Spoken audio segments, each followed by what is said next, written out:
cruel whippings marked her body with scars, each one a reminder of mistakes that were never truly hers.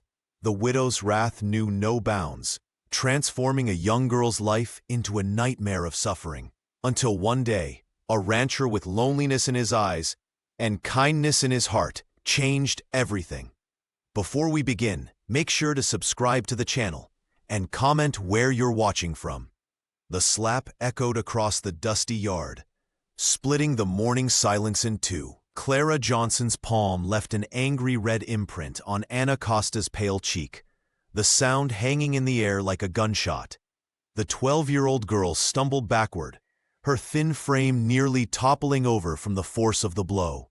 No bird dared sing, no breeze offered comfort, only the harsh voice of her guardian cut through the stillness.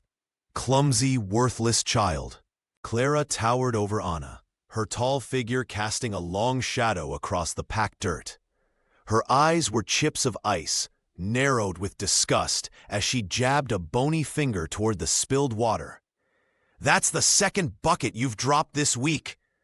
Anna's cheek throbbed as she steadied herself, hands trembling as they clutched the battered metal bucket.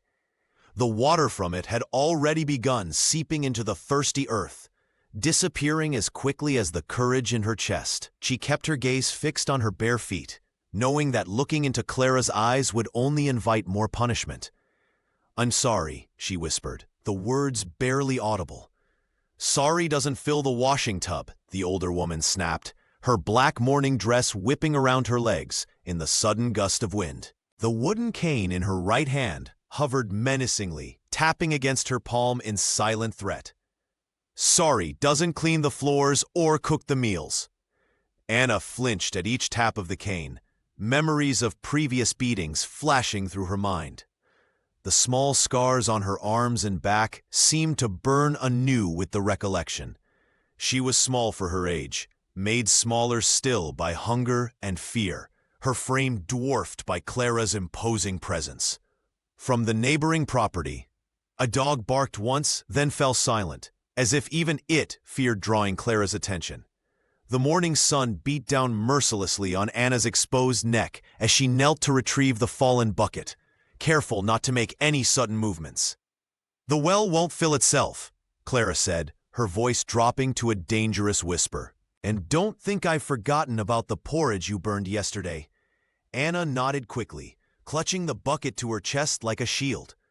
Her brown eyes remained downcast, her shoulders hunched forward in a posture that had become second nature, making herself as small a target as possible. The morning stretched before her, endless with chores and the constant threat of Clara's unpredictable rage.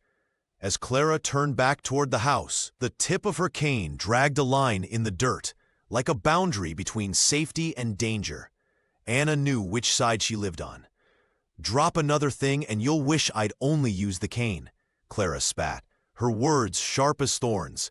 The morning sun caught the silver streaks in her hair as she loomed over Anna, casting a shadow that seemed to stretch across the entire yard. Anna didn't cry, not anymore, because she'd learned that tears only made the punishments last longer. The sting on her cheek pulsed in time with her heartbeat, but she kept her face carefully blank. 3 months under Clara Johnson's roof had taught her which emotions were safe to show and which needed to be buried deep. "I'm sorry, ma'am," she whispered, the words practiced and hollow.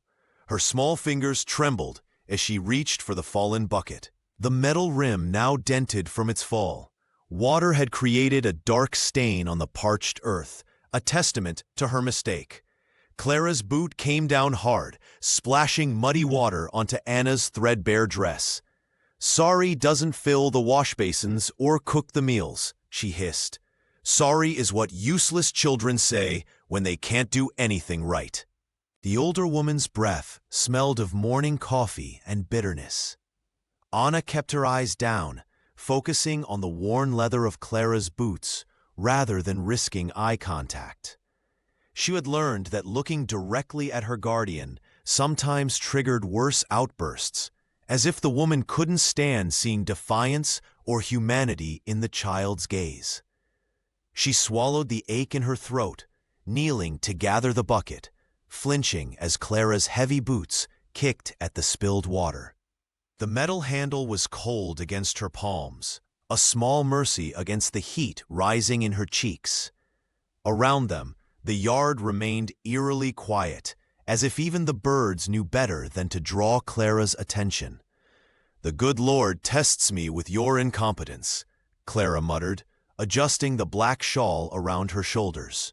Her wedding ring caught the light as she gripped her cane tighter, knuckles whitening. "Your mother was the same way, always dropping things, always making excuses." Anna absorbed the blow of these words without reaction. She had never known her mother, but Clara wielded these comparisons like weapons, each one designed to cut deeper than the last. Clara turned with a snort, skirts swirling like a storm cloud, arcing over her shoulder. "Fill it again, and don't drag your feet. The floors need scrubbing before noon, and I won't have the pastor seeing this place in disarray." As the woman's footsteps receded toward the house, Anna rose slowly, testing her balance. The bucket seemed heavier now, weighted with unspilled tears and unspoken words. She straightened her back and began the long walk to the well, counting each step as a small victory. Anna waited until Clara Johnson's shadow vanished into the house before daring to move. Her arms ached from yesterday's punishment, her bare feet stung from the sharp stones scattered across the yard, and her lips still bled from last night's beating, when she'd accidentally spilled a drop of soup. But standing was all she had left, the one small victory Clara couldn't take away. The morning sun cast long shadows across the dusty yard as Anna gathered her strength. She could still feel the sting of Clara's palm against her cheek, the memory fresh as the red mark that bloomed there. 12 years old, and already carrying wounds that would take a lifetime to heal. She adjusted her tattered dress, the fabric worn thin from too many washings and too little care. She hoisted the bucket with trembling hands and crept toward the well, careful to place each foot deliberately on the packed earth. Years of living with Clara had taught her to move like a ghost, how to breathe without sound, how to make herself invisible, even in plain sight. Each step was a lesson in silence and survival, skills she'd mastered through necessity rather than choice. The path to the well seemed longer today, her body weaker than usual from missing dinner the night before. Clara had declared her too clumsy to deserve food after she dropped a plate while washing dishes. Anna's stomach growled in protest, but she'd learned to ignore such complaints. Hunger was a familiar companion in this house. The sun burned high and cruel above her, beating down without mercy on her small shoulders. Anna squinted against the harsh light, her dark eyes scanning the horizon out of habit, searching for what? Help never came in this forgotten corner of the rural town. No one questioned the widow Johnson about how she treated her ward. No one asked why the child was always bruised, always silent, always afraid. Anna's 12-year-old body had already learned the language of fear better than most grown men knew the Bible. She could read anger in the slightest twitch of Clara's mouth, could sense danger in the way the floorboards creaked under the woman's heavy steps. This knowledge kept her alive, kept her moving forward one painful day at a time. As she approached the old well, Anna allowed herself one small sigh, the only sound she dared make outside the house. The well meant a moment's peace, a brief respite from Clara's watchful eyes. Here, at least, she could breathe without permission. At the edge of the property, the old well waited beside the fence that divided her world from the wild fields beyond. Anna Costa let out a shaking breath as she reached it, lowering her tired arms and setting the bucket near the pulley. The morning sun cast long shadows across the yard, highlighting the stark boundary between Clara's domain and the freedom that lay just out of reach. The well had stood for decades, its stones worn smooth by countless hands before hers. Anna gripped the rope with calloused fingers, wincing as the coarse fibers bit into her skin. She had learned to work through pain. It was as familiar to her as hunger. The bucket descended with a creak of the ancient pulley, breaking the surface with a distant splash. As she cranked the handle, water sloshed over the sides, dampening her threadbare dress. Anna didn't mind. The coolness was a brief respite from the heat. The rope burned against her palms as she worked, but this honest pain was almost welcome compared to the calculated cruelty waiting inside the house. At least the well never lied about its harshness. That's when she felt it. A presence behind her. Not Clara's, but someone heavier, quieter, and still as a stone. The hair on her neck rose in warning. Anna had developed a sixth sense for danger, a necessary survival skill in Clara Johnson's household. But this presence felt different, watchful rather than threatening. She paused, the bucket suspended halfway up the well. The silence stretched, broken only by the distant call of a crow and the gentle creak of the pulley. Anna's heart hammered against her ribs as she slowly turned her head, expecting to see Clara's black dress and cold eyes. Instead, she found herself looking at a stranger, a man on horseback just beyond the fence line, his hat pulled low over his face. The sun caught the weathered lines around his eyes. Pedro Oliveira, though she wouldn't learn his name until later. His mount stood perfectly still, as patient and watchful as its rider. The man made no move to speak or approach. He simply observed her with steady eyes that seemed to see more than Anna wanted to show. Not the bruises hidden beneath her sleeves, but something deeper. The quiet resilience that Clara had tried and failed to break. Anna's fingers tightened around the rope, unsure whether to flee or call out. In her 12 years, strangers had never meant safety.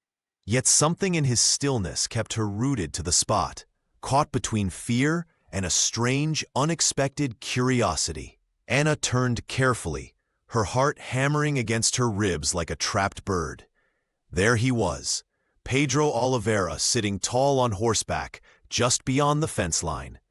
His weathered hat was pulled low over his sun-browned face, casting shadows across features lined by years of outdoor work. He didn't speak, didn't move, didn't threaten. The rancher simply watched her with steady eyes that seemed to see more than Anna wanted anyone to notice. For a moment, the world around them stilled. The wind died down, the birds fell silent, and even the constant ache in Anna's shoulders seemed to fade. Pedro's presence wasn't threatening like Clara's. It was solid, quiet, almost comforting in its stillness. He lifted one hand and tipped his hat with a slow, deliberate nod that somehow acknowledged her without demanding anything in return. Anna stood frozen by the well, the rope rough against her small palms. Her mind raced through limited options. Should she run back to the house? Should she beg this stranger not to tell Clara she'd been dawdling? Should she pretend she hadn't seen him at all? Adults in town always looked away when they spotted her bruises. Why was this man different? The silence stretched between them, neither uncomfortable nor easy, just waiting. Pedro's horse shifted its weight, tail swishing at flies, but the rancher remained motionless, his gaze never leaving her. There was something in his eyes, not pity exactly, but recognition, as if he understood something about her without needing words. Anna took a tentative step toward the fence, drawn by that quiet acknowledgement. No one had really seen her in so long. Not the neighbors who heard her cries at night. Not the shopkeepers who watched Clara drag her through town. Not the preacher who spoke of charity while ignoring the welts on her arms. But before she could take another step, Clara's voice cracked the air like a whip from the porch. "Anna, what's taking so long? That water better be drawn by now." The girl flinched violently at the sound, her body responding before her mind could catch up. Her hands slipped on the well's crank, fingers losing their grip on the rough metal. The wooden bucket, already halfway up from the depths, went plummeting back down with a loud splash that echoed up from the darkness. Anna's eyes widened in horror, knowing what that sound meant. When she glanced back toward the fence, Pedro Oliveira was already turning his horse away, but not before she caught one last look. A promise of something she couldn't name, something that might have been hope. "Anna, get in here this instant!" Clara screamed, her voice scraping across Anna's nerves like a rusty knife. Anna whipped her head around toward the house, her heart pounding in her chest. When she looked back toward the fence, the mysterious man had vanished completely, leaving only a strange, electric stillness in the air where he had stood moments before. With trembling hands, Anna Costa grabbed the rope and cranked the well's handle, muscles straining as she dragged up the heavy bucket. Water sloshed over the sides, dampening her threadbare dress as she struggled to lift it. Her nerves were raw, every sense heightened with fear. She knew what would happen if she didn't hurry. "Did you suddenly go deaf, girl?" Clara's voice grew closer, boots stomping across the yard, clutched the bucket with white knuckles, and scurried toward the house, careful not to spill a drop. She made it through the back door just as her guardian rounded the corner, narrowly avoiding another blow. Clara Johnson's face was pinched with suspicion, eyes narrowed as she examined the child. "Who were you talking to out there?" she demanded, tapping her cane against the floorboards. "No one, ma'am," Anna whispered, eyes downcast. "Just working the well." The older woman snorted. "Useless liar. Put that water on to boil and scrub the kitchen floor, every inch of it." For hours, Anna worked on her hands and knees, scrubbing until her fingers were raw. The harsh soap burned the cuts on her palms, but she didn't dare stop. Clara watched from her chair, occasionally barking orders or pointing out missed spots with her cane. That night, after Clara had finally retired to her bedroom with a bottle of whiskey, Anna curled up on her straw mat behind the stove. The thin blanket did little against the chill that seeped through the floorboards.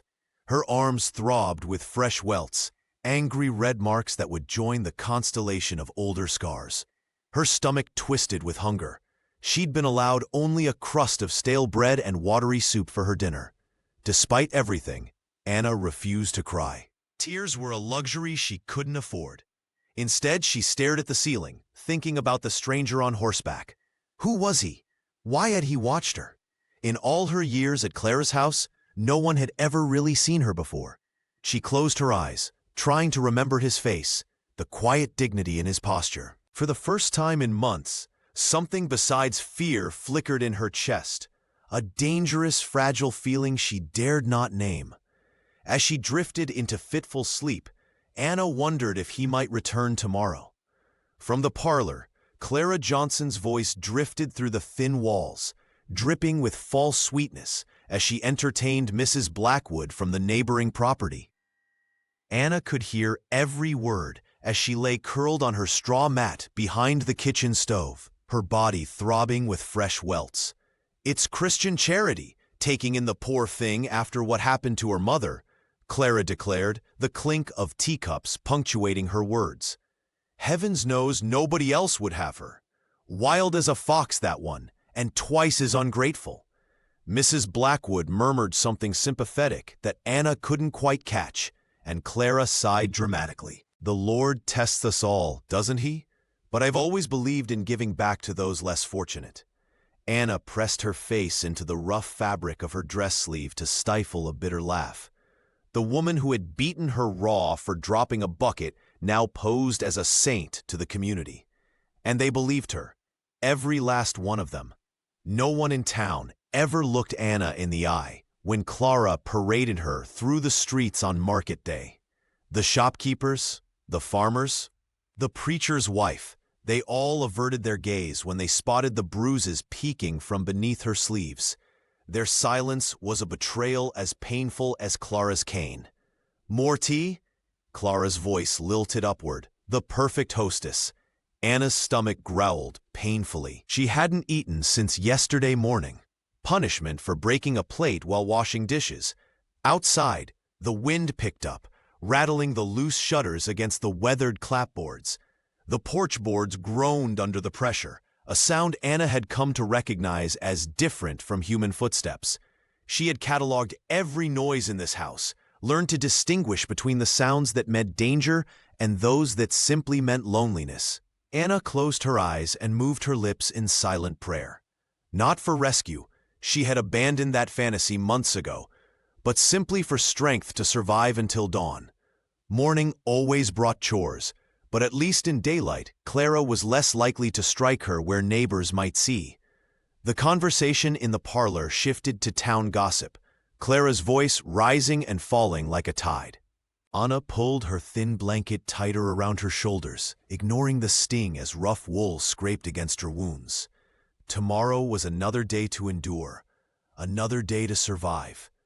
As darkness settled fully outside the windows, Anna's thoughts drifted to the fence line and the well, the only place where she felt anything resembling peace. Perhaps tomorrow would bring something different. Perhaps tomorrow would bring hope.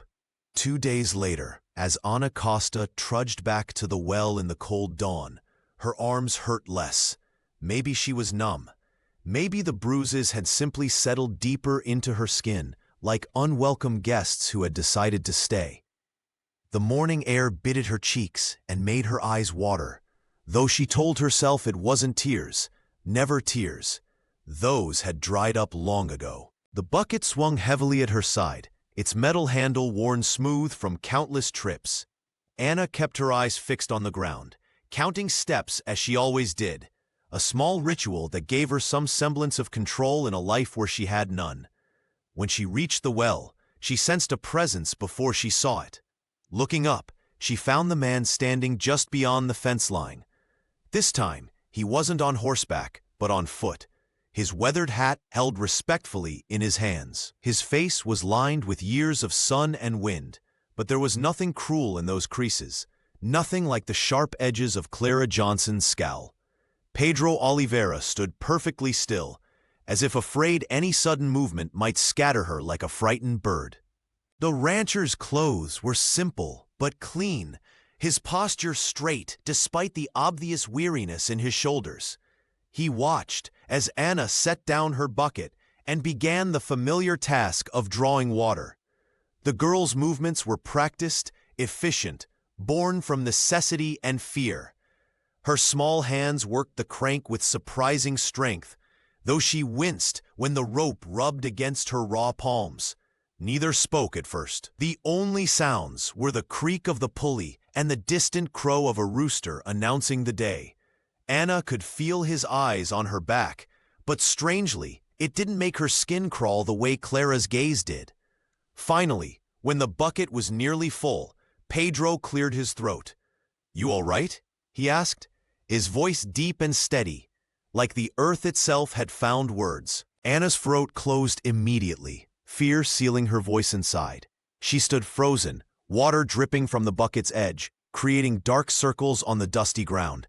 1,000 warnings flashed through her mind.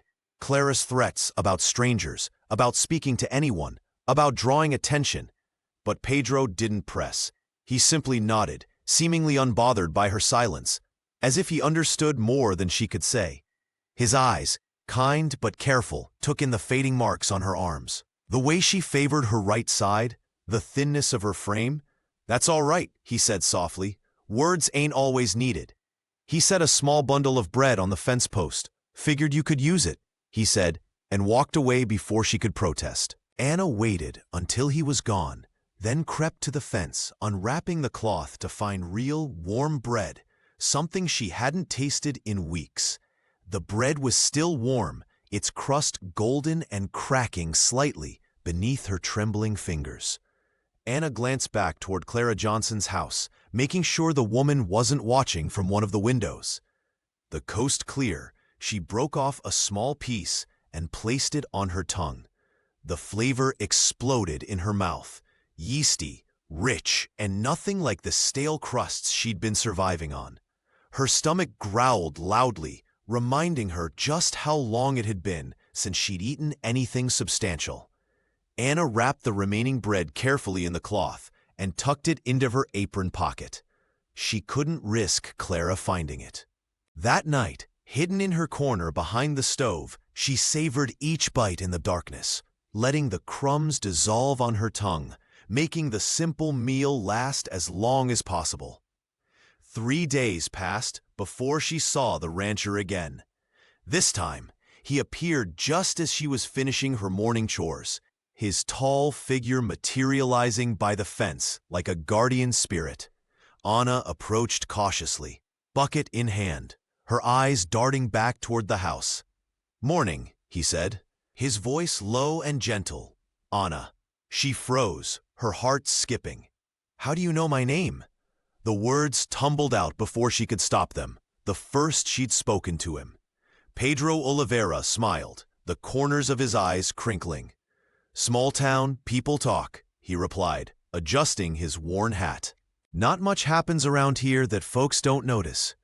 "They notice," Anna whispered, her hand unconsciously touching a fading bruise on her arm, "but they don't do anything." The rancher's expression darkened, his weathered face showing a flash of anger that wasn't directed at her. "Some people should mind their business better," he said quietly. "You got enough to eat today?"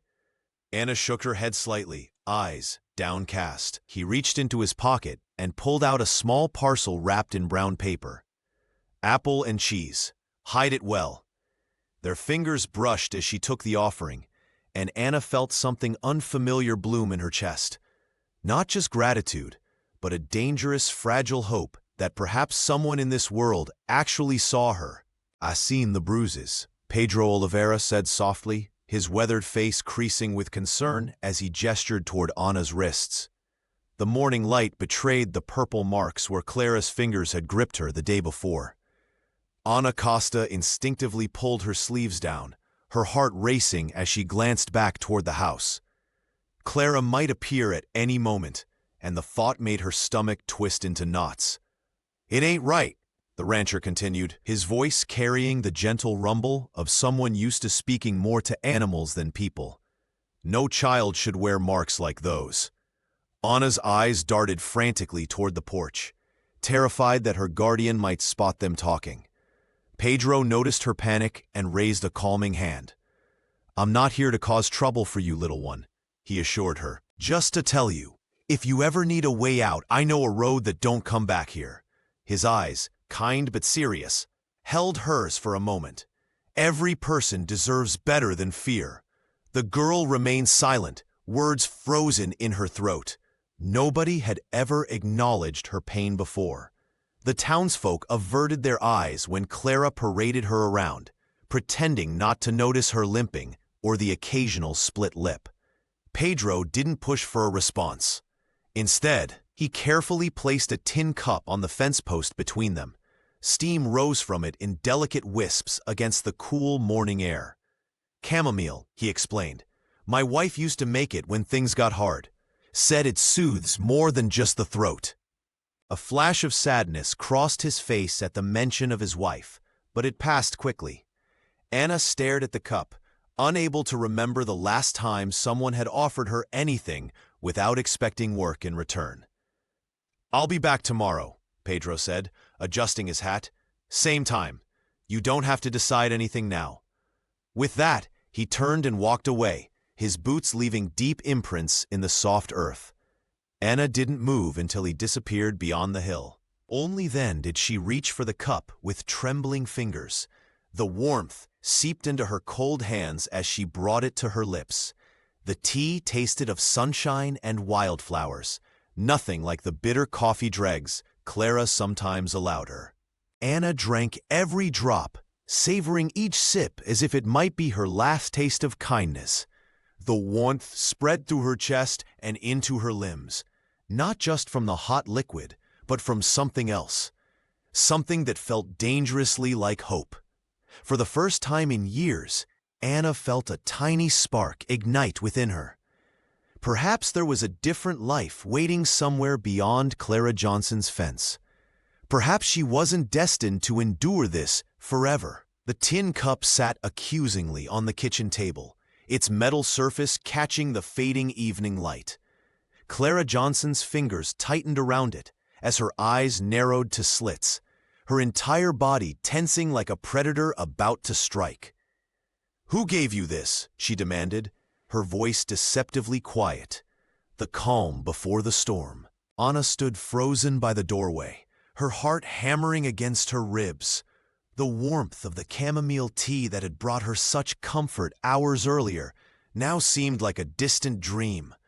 No one, Anna whispered, the lie falling clumsily from her lips. Her hands trembled at her sides, betraying her fear. Clara's face hardened, the lines around her mouth deepening. "You dare lie to me?" She slammed the cup down, the metallic clang echoing through the sparse kitchen. "After everything I've done for you!" Anna took an instinctive step backward, but there was nowhere to run. The Guardian moved with surprising speed for her age, crossing the room in 3 quick strides. "It was that rancher, wasn't it?" Clara hissed, her breath hot against Anna's face. "I've seen him watching the property." The first blow came without warning, Clara's open palm connecting with Anna's cheek, snapping her head sideways. The second followed immediately, and then the third. Anna's vision blurred as she raised her arms in a futile attempt to shield herself. "Ungrateful little wretch!" The woman grabbed her cane from where it leaned against the wall, raising it high. Anna couldn't count the strikes that followed. Her body curled inward as she collapsed to the floor, each impact leaving fire in its wake. The wooden floorboards pressed cold against her cheek as she tried to make herself smaller, invisible. But something strange happened as the pain bloomed across her back and shoulders. Instead of crushing her spirit, as it had so many times before, each blow seemed to forge something new inside her chest. Something hard and bright and unbreakable. By the time Clara's fury exhausted itself, Anna lay motionless on the floor, tasting copper where her lip had split. Stars danced in her vision, and her breath came in shallow gasps. But deep within, a tiny flame flickered where before there had been only ashes. The woman stood over her, breathing heavily. "Clean yourself up," she spat, tossing a rag at Anna's crumpled form before storming away. Alone, in the growing darkness, Anna touched her bleeding lip with trembling fingers. The pain was familiar, but the feeling inside her was not. For the first time, a small voice whispered in her heart, not of resignation, but of possibility. Maybe there's another life. The thought terrified and thrilled her in equal measure as she lay there, broken, but somehow more whole than she'd ever been. The morning after, Anna Costa lay motionless for a long time, blood dried to her cheek, her body curled tight behind the stove. The worn floorboards pressed cold against her bones, each breath a careful negotiation with pain. She didn't cry, not now, not ever. But something inside her had cracked and refused to heal over. This pain felt different, like a seed breaking open rather than a branch snapping. Clara Johnson fumbled at the stove, her movements jerky with irritation. The woman cursed as the pot of oats boiled over, sending a hiss of steam into the chilly morning air. "Useless," she muttered, though Anna couldn't tell if the word was meant for the breakfast or for her. The Guardian's eyes never once glanced toward the small figure behind the stove, as if Anna had become invisible overnight. Taking advantage of Clara's distraction, Anna slowly uncurled her limbs. Each movement sent lightning through her bruised ribs, but she gritted her teeth against the pain. The back door wasn't far, just 8 careful steps across creaking boards that might betray her. She waited until Clara turned to fetch water, then slipped from her hiding place. The worn fabric of her dress caught on a nail, and Anna froze, heart hammering against her chest. But Clara didn't turn. With trembling fingers, the girl freed herself and continued her silent escape. The door hinges, usually so loud, seemed to take pity on her this morning, barely whispering as she eased in open. Outside, the uncertain dawn painted the world in watercolor grays. The air tasted clean and new, nothing like the stale bitterness inside. Anna took a deep breath, wincing as her ribs protested, and realized she had no plan. Where could she possibly go? The town was miles away, and anyone who might help had long ago learned to look the other way when Clara was involved. Her feet, making decisions her mind hadn't yet caught up with, carried her toward the well. The familiar path felt different somehow, as if overnight the very earth had shifted. She didn't know where she was going until she saw the fence line. And there he was again, the rancher, this time standing inside the fence. Pedro Oliveira knelt by the well, his weathered hands working at a bit of loose wire. He looked up as she approached, his eyes widening slightly at the sight of her face, but his expression remained calm. Unlike everyone else in Anna's small world, he didn't pretend not to see her injuries. He didn't look away from the truth of what happened in Clara Johnson's house. And somehow, that silent acknowledgement felt like the first real breath Anna had taken in years. Pedro knelt by the well, his weathered hands working methodically with a length of wire. He moved with the quiet confidence of someone who belonged there, though Anna Costa had never seen him on Clara's property before. The morning sun caught the silver in his dark hair as he glanced up, acknowledging her presence without startling her. "I asked around town," he said softly, his voice barely carrying over the gentle breeze. "Folks don't speak kindly of Clara Johnson." He twisted the wire around a loose board, securing it with practiced efficiency. Anna clutched her skirts so tightly her knuckles went white. She stood frozen, caught between running back to the house and stepping closer to this stranger who seemed to know too much. Fear and hope waged a silent war in her chest, leaving her breathless. "Most people look away," he continued, standing slowly as if not to frighten a wild animal. "They pretend not to see what happens here. But some remember your mother. They remember you weren't always here." The mention of her mother sent a jolt through Anna's body. Clara never spoke of her past, only of her worthlessness, her debt of gratitude for being taken in. "My name's Pedro Oliveira," he said, brushing dust from his worn jeans. "I've got a ranch west of here, past the creek in Pine Grove." His sun-browned face remained impassive, but his eyes held something Anna had almost forgotten existed: kindness. "It's quiet there, peaceful." He gestured vaguely toward the horizon.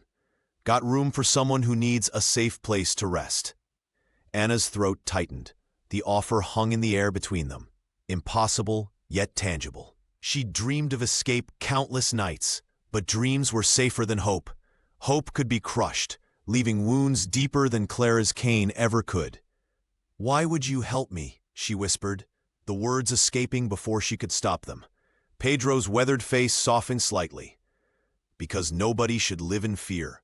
Not in this town, not anywhere." Anna hesitated, suspicious of kindness after years of cruelty. She'd learned that gifts always came with prices too steep to pay. Yet something about the rancher's tired eyes seemed steady and genuine. They didn't demand or threaten, they simply saw her.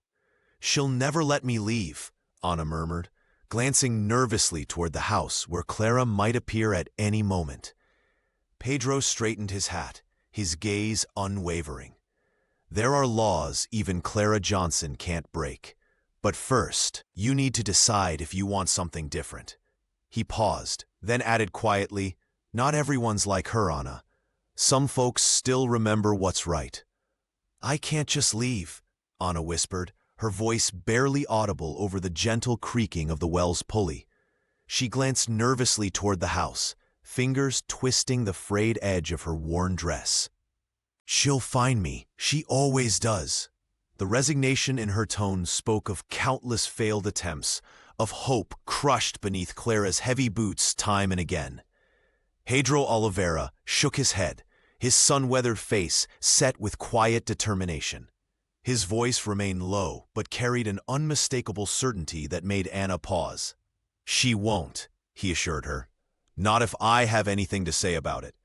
The rancher's calloused hands rested steady on the fence post. His posture relaxed, yet somehow immovable, like the mountains in the distance. That was when the screen door slammed with enough force to rattle the windows. Clara Johnson's boots stormed across the porch, each footfall a thunderclap of approaching fury. Her black dress billowed around her thin frame as she marched toward them, cane gripped white-knuckled in one hand. "What do you think you're doing on my property?" she shrieked, her voice slicing through the morning air. "Get away from that child!" Anna instinctively shrank back, her body remembering the sting of punishment that always followed Clara's anger. She braced herself for the inevitable explosion of violence. But Pedro didn't flinch. He turned to face Clara calmly, positioning himself slightly between the woman and Anna.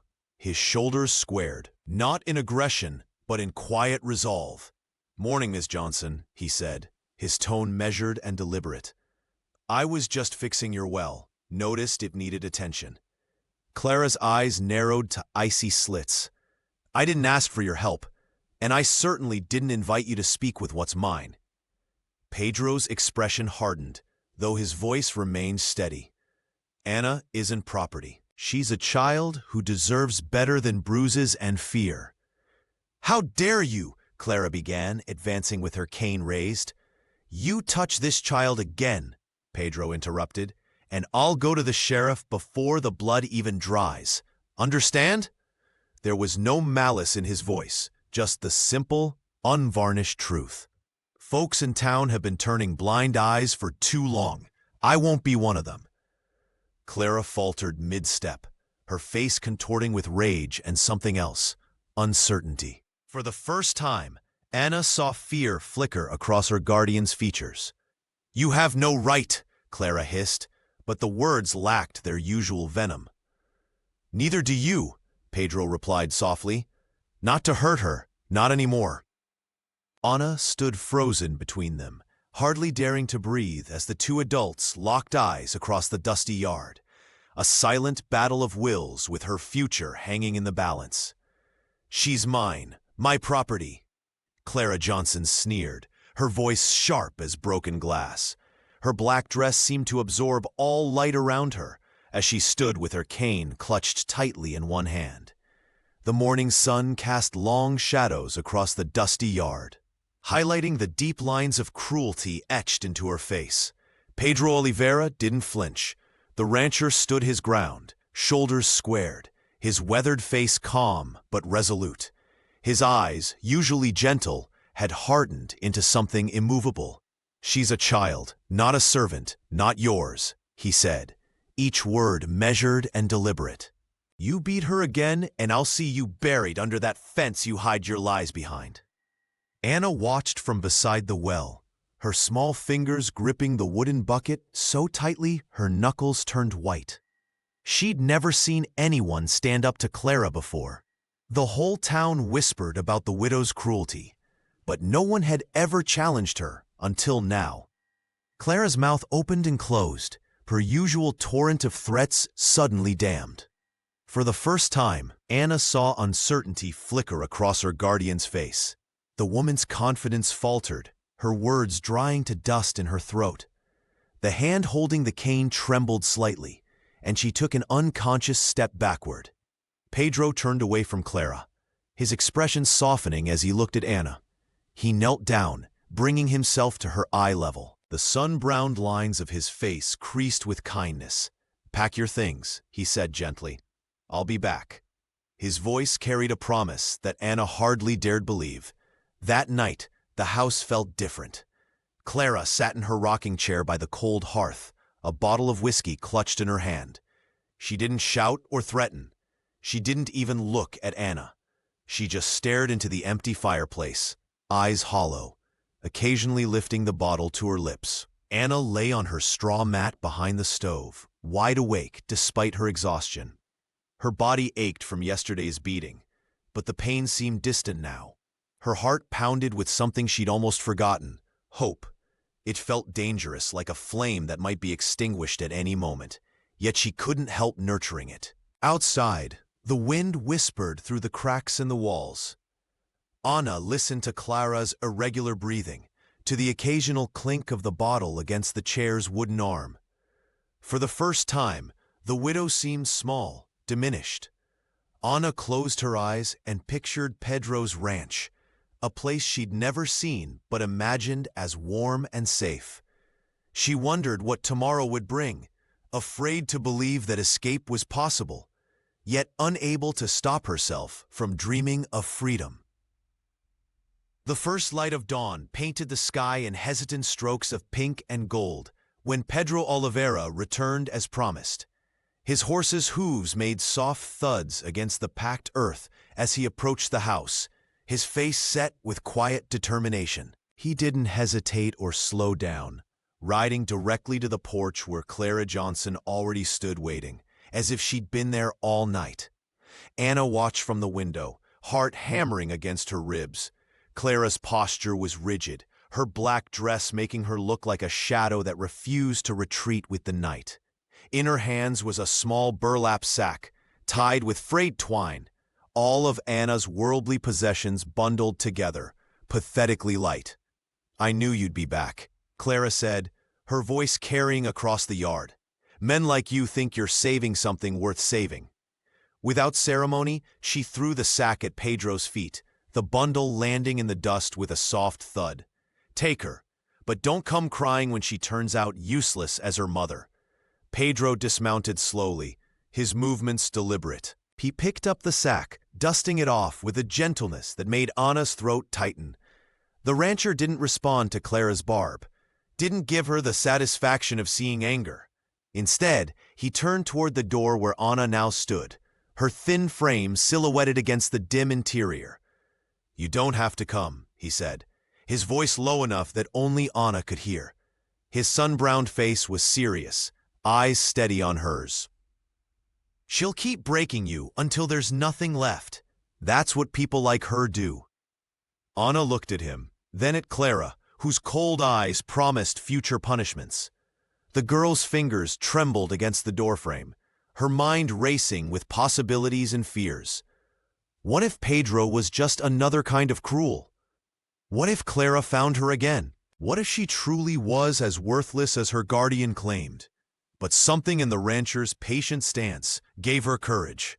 Anna took one hesitant step forward, her bare foot touching the weathered porch boards. Then, another step. The distance between them seemed vast, though it was only a few feet. Clara made a sound of disgust, but Anna didn't look back. When she finally stood beside Pedro, she felt both terrified and strangely calm. He didn't rush her, didn't grab her arm or force her closer. He simply nodded, a silent acknowledgement of her bravery. "You'll regret this," Clara called after them, but her words seemed to lose power in the morning air, falling short like stones thrown by a weakening arm. Anna didn't look back as Pedro helped her onto his horse. She kept her eyes forward, toward whatever uncertain future awaited her, knowing only that it had to be better than what she was leaving behind. Without a word, Pedro Oliveira lifted Ana Costa onto his horse and climbed up behind her. The girl sat rigid at first, her small body tense against his chest. She had never been this close to someone without feeling pain afterward. A horse's steady gait gradually lulled her into a cautious relaxation as they rode away from Clara Johnson's property. The sun crested the horizon, painting the sky in shades of amber and gold. Behind them, Clara stood on her porch, arms crossed, her face twisted with bitterness. For all her threats and power, she was now just a shrinking figure in the distance, watching as her control over Anna disappeared with each hoofbeat. "She can't hurt you anymore," Pedro said softly, his voice rumbling against Anna's back. The child didn't respond, but her shoulders loosened slightly. The journey to the ranch stretched across the morning hours. Neither spoke much during the ride. Anna occasionally glanced back, as if expecting to see Clara pursuing them, while Pedro kept his eyes forward, guiding his horse along familiar trails. The silence between them wasn't uncomfortable. It was respectful, allowing Anna time to process the monumental change happening in her young life. By midday, they crested a gentle hill, and Pedro's ranch came into view. It wasn't grand or imposing like some of the larger properties in the area, but it had a quiet dignity about it. A modest house stood surrounded by fenced pastures, a small barn, and a chicken coop. Wildflowers dotted the approach, swaying in the breeze. "This is it," Pedro said, slowing the horse. "Not much, but it's peaceful."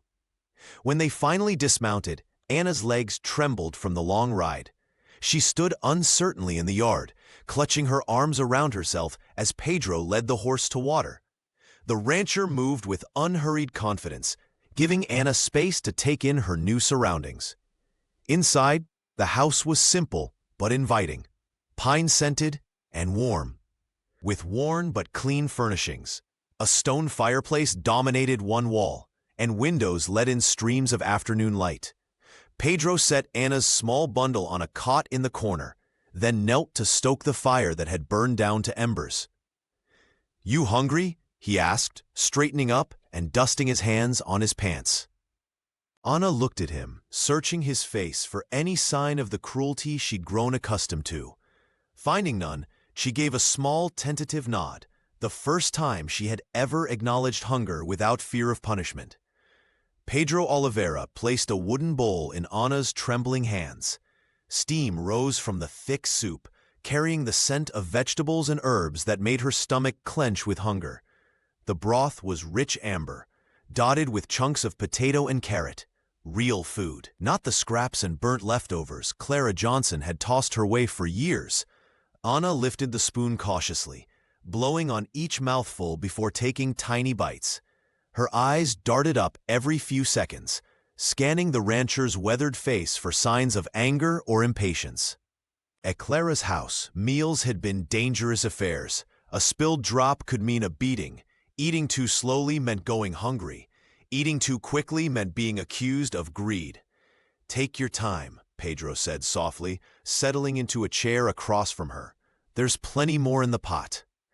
He poured himself a cup of coffee from a dented metal pot, the liquid black as night against the chipped mug. The fire crackled in the stone hearth, casting dancing shadows across the simple room. Unlike Clara's cold, immaculate house, Pedro's home felt lived in. A stack of books by the chair, a worn quilt draped over the back of the sofa, boots by the door caked with honest dirt. Anna swallowed another spoonful, the warmth spreading through her chest. "Thank you," she whispered, the words unfamiliar on her tongue. The rancher nodded, his eyes kind but not pitying. He didn't hover or watch her eat with the predatory gaze Clara had used. Instead, he sipped his coffee and gazed into the flames, giving Anna space to exist without performance or fear. "Do you have another name?" he asked after a while. "Something you'd rather be called?" Anna paused, spoon halfway to your mouth. No one had ever asked her preference before. Clara had barked orders using her first name like a weapon. Or sometimes not bothering with a name at all, just girl or you or worse. She shook her head slowly. "Just Anna." Pedro nodded thoughtfully. "Anna's a good name, strong." He set his mug down on the rough wooden table. "My mother was called Anna too." Something warm and unfamiliar bloomed in Anna's chest, not from the soup, but from the simple dignity of being spoken to as a person. The corners of her mouth twitched upward, hesitant at first, then forming a genuine smile, small but real, the first one she could remember in years. Pedro didn't comment on it or make her feel self-conscious. He simply nodded, as if her smile was the most natural thing in the world, and offered her another piece of bread. That night, Pedro Oliveira laid out extra blankets on the cot and took the floor himself. His weathered hands smoothed the fabric with unexpected gentleness, creating a nest of warmth in the corner of the small ranch house. The fire crackled in the hearth, casting dancing shadows across the pine walls. "You rest," he said, his voice low and steady. "You're safe now." The words hung in the air between them, simple yet profound. Anna stared at the cot, fingers tracing the edge of a blanket. Safety was a foreign concept, something she'd heard of, but never experienced. Clara Johnson's house had been many things: cold, frightening, painful, but never safe. The young girl hesitated, waiting for the catch, the hidden price that would surely come. But Pedro simply nodded toward the bed and settled himself on a pallet near the fire, removing his boots with a tired sigh. He didn't watch her, didn't demand gratitude, didn't remind her of all she owed. He just gave her space to decide for herself. Anna curled beneath the covers, pulling them tight around her thin shoulders. The word safe echoed in her mind like a prayer, a promise she dared not fully believe. The blanket smelled of cedar and sunlight, nothing like the musty straw mat behind Clara's stove. Her body, still marked with fading bruises, relaxed muscle by muscle into the softness. Outside, the wind whispered through the trees surrounding the ranch, a gentle sound so unlike Clara's harsh commands. Inside, Pedro's breathing grew steady and deep. Anna watched the rancher's chest rise and fall, marveling at how someone so strong could also be so gentle. No cane rested by his side, no threats poisoned the air. For the first time in years, Anna closed her eyes without fear of what morning would bring. No slaps would wake her, no bucket would be thrust into her hands before dawn. No cruel words would cut into her soul. She fell asleep to the sound of the wind outside and Pedro's gentle breathing nearby, a lullaby of security she had never known. In the morning, sunlight streamed through the small window, warming Anna's face. She woke slowly, then tensed, expecting Clara's angry shout. But there was no shouting, no cane thumping against the floor, only the quiet sounds of Pedro moving around the kitchen, the smell of coffee brewing. Anna sat up, watching him through half-closed eyes. He nodded when he noticed her awake, but didn't rush her. "Hungry?" he asked simply. Hope bloomed quietly in her chest, fragile but persistent, like a wildflower pushing through hard soil. Anna nodded back, ready for whatever came next. As time passed, Ana Costa learned to laugh again. The sound startled her at first, rusty and unfamiliar, but Pedro Oliveira never commented, just smiled quietly from across the yard. She fed the chickens each morning, scattering grain with hands that no longer trembled. She planted carrots in the stubborn soil, pressing seeds into earth that promised something back, unlike the barren ground at Clara's house. Summer turned to fall, and Ana helped Pedro mend fences along the property line. Her small fingers worked deftly with wire and tools, and the rancher taught her without criticism or impatience. "You've got a knack for this," he'd say, his sun-browned face crinkling with approval. The welts on her arms faded to pale lines, but their lessons remained etched in her memory. She was stronger than she'd ever believed. The nightmares came less frequently now. Anna would wake in her own bed, not a mat behind the stove, and remember she was safe. Pedro never raised his voice, never withheld food, never made her feel worthless. He simply treated her like a person deserving of kindness. When trouble circled back 6 months later, it arrived in the form of Clara Johnson and the town lawyer. They appeared at the ranch one afternoon, Clara's black dress still as severe as her expression. "The child belongs with me," she announced, voice dripping with false concern. "I've come to reclaim my ward." Pedro stood like stone between them and Anna. "We'll let the law decide," he said firmly. 3 days later, the courthouse buzzed with whispers as Anna walked down the center aisle. She was clean and properly dressed now, no longer the skeletal child who'd arrived at Pedro's ranch. Clara sat with 2 church ladies who'd never once questioned the bruises they'd seen. The judge, a stern man with silver hair, asked Anna directly where she wished to live. Clara's eyes narrowed, certain of her power over the girl. Anna stepped forward. Without hesitation, she rolled up her sleeves to reveal the faded scars that mapped her history. The courtroom fell silent as understanding dawned on every face. "I choose him," she said, her voice clear and steady as she pointed to Pedro. "He taught me what family really means." The judge nodded slowly, pen scratching across paper as he made his ruling. Anna Costa had finally found her home, in the simple ranch with its chickens and vegetable garden, and the quiet man who'd saved her with nothing more than basic human decency. Nothing, not Clara, not fear, not the past, would break her spirit again.